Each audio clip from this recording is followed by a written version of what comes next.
Второ упражнение за фокусиране от учителя Вивамус.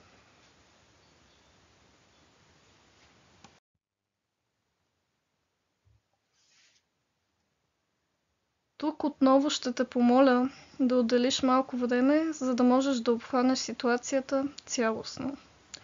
Моля те да визуализираш тропическата гора. Настрой съзнанието си така, че да усетиш, че това са белите дробове на планетата Земя. И тогава виж как всички хора, които имат нещо общо с изсичането на дърветата или по някакъв друг начин вредят на гората, я напускат. Виж след това как на мястото на отсечените дървета отново израстват дървета и растения и моля те да си представиш, че тропическата гора е напълно излекувана и че е възстановила първоначалната си сила.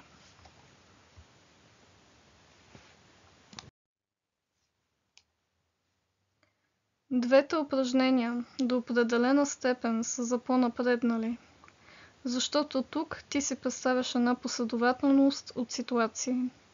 И когато успееш да видиш цялата картина в нейната последователност, ще те помоля отново да минеш към изпълнението на всекидневните си задачи.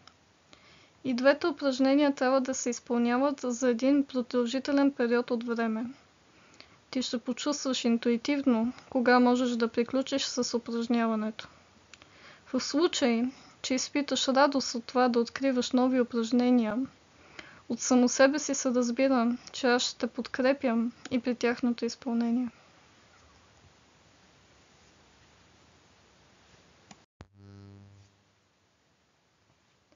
И тук ще те накарам да се замислиш, че трябва да оставиш на страна всяко осъждане или оценяване на ситуациите, които ти евентуално си представяш, защото така ти само би подхранвал тъмните вибрации.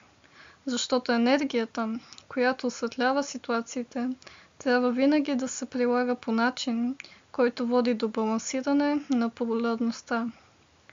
За целта спокойно прибягвай до помощта на златната светлина. Оставам вечно в любов към всички вас и към нашата планета Земя. Вивамус!